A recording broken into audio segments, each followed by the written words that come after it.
All right, good morning. My contemplation this morning is on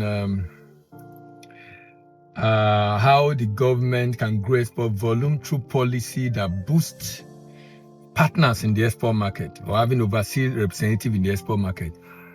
One of the things I've discovered, having been in this sector for almost 2 decades, almost 2 decades, by 2026 will be 2 decades, I discovered that businesses that have been able to do international trade, particularly export, successfully and sustainably are businesses that are able to have partners in the export market. At the lowest level, it can be overseas sales representative in the export market. At the medium level, it can be overseas subsidiary company in the export market. At the highest level, it can be overseas sales branch in the export market. It can be a representative and agent that you hire to assist. At the medium level, it can be a partner, you co-own an entity that handle the transaction of the business in the export market. And at the highest level, you set up a branch. Just send the staff there and set up a branch in the export market. What is this partner supposed to do? That's not the buyer. This partner I'm talking about is not the buyer. It's an overseas sales rep. It's needed for marketing in the export market, promotion in the export market, sales in the export market, active sales and engagement, prospecting, presenting, and closing the sales with potential buyer in the export market, handling logistics of probably warehousing the goods or moving the goods to a particular location where necessary in the export market, handling documentation in some time, delivering directly, like if you are doing an open account in which you are using air shipment. Whenever you are doing an air shipment, you can't send original document to the buyer. You have to send it to your rep because the buyer can send. You can't send copy of document rather to the buyer. Talk of original. But the buyer can use copy to clear the goods because an airway bill is not a document of title. The copies can be used to clear the goods. Unlike bill of lading when you're shipping by sea, that you only need the original to clear the goods. You only need the original to clear the goods. Now, this is so important. So this rep can help to handle that document. In addition, it can help in recovery when you have to follow up on payment in the export market. It can act as your representative when there is need for umpire inspection, in which there is a second leg of inspection of the good you have shipped in the export market. This is common for commodities, to double check on the quality when the good arrive, when provisional payment has been made, and then balance is made afterwards. So how can the government grow export by supporting this kind of initiative? Number one, we can use our diplomatic mission, the embassies, the consulate abroad, actively promoting trade opportunity, and they can serve as liaison office for Nigerian businesses seeking representative in the export market, so they can help to connect to potential representative businesses that can represent Nigeria businesses in the export market. So we can work, the government can take a decision to work through the embassy, the export desk in the embassy, who can try to scout for this kind of people and connect them. Or we can decide to have trade promotion offices, establishing of trade promotion offices in key international market. And this office help to facilitate connection between Nigerian exporters and overseas sales rep and local businesses, and providing vital market intelligence. Trade promotion offices beyond the diplomatic mission, which have other functions. Trade promotion offices like the one I mentioned in another video on JETRO, Japan Export Promotion, Trade Promotion Agency, something like NEPC office abroad. Something like NEPC office abroad. Then trade mission, organizing official trade mission for foreign country, allowing the Nigerian businesses to network and showcase product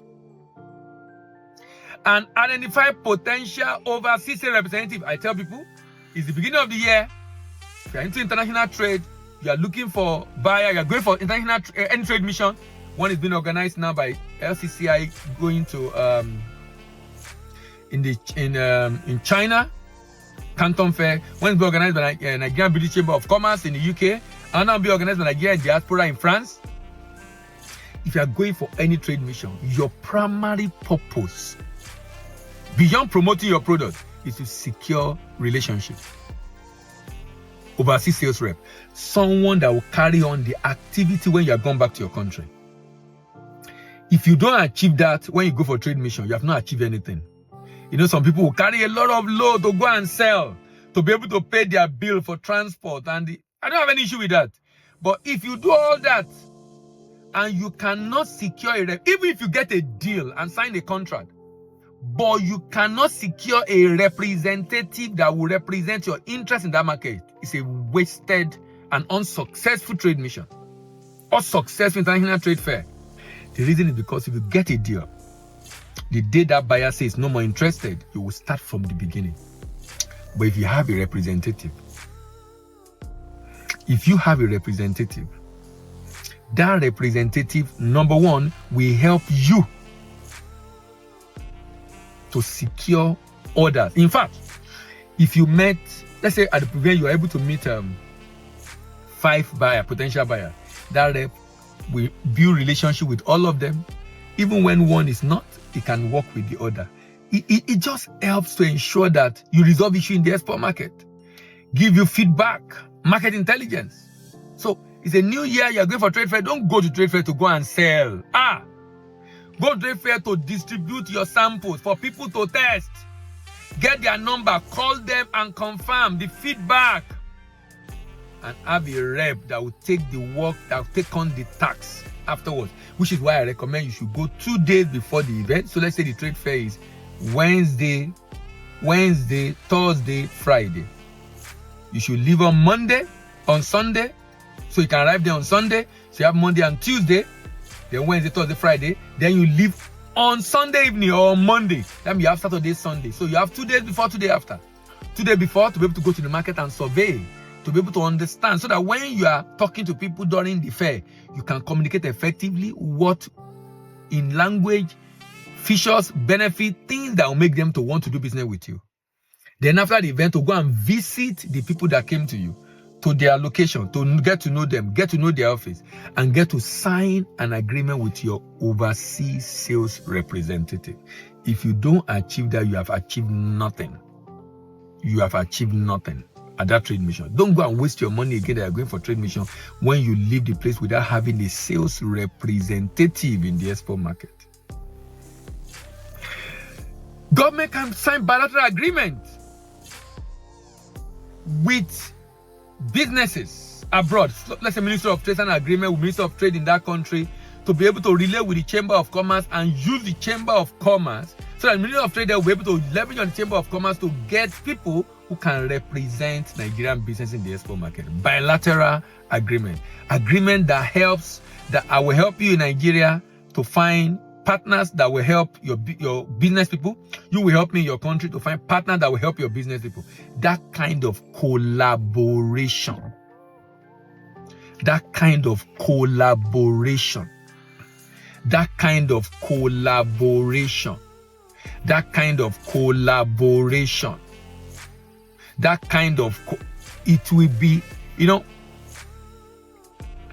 because it's symbiotic, everybody is benefiting from it. Everybody's benefiting from it. Business networking event. It can be virtual or in person, that enable Nigerian business to connect with the people they are looking for in the export market.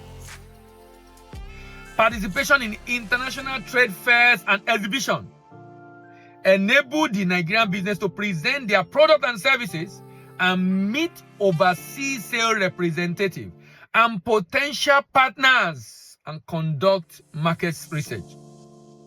But more importantly, capacity building, training program, hosting seminars, online, offline, focus on strategies to get overseas sales representative. You know, we have a material on our e-learning platform. Our e-learning platform, by the way, is www.globaltradecollege.com. globaltradecollege.com.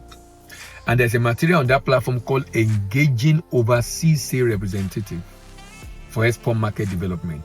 How do you engage? Where can you go? Which website can you go? Which platform can you go? I'm talking individually now. If you are going to be able to build a sustainable export business, successful export business, in fact, if you are going to be able to become export ready in the real sense of the word, you need a representative in the export market. I've done business in China, exporting to China, exporting to UAE, exporting to UK, exporting to Canada, exporting to US. In all these locations, I have had to work with a representative. And because I'm able to work with a representative, that's the only reason the business can be sustained. It becomes easier to resolve issues.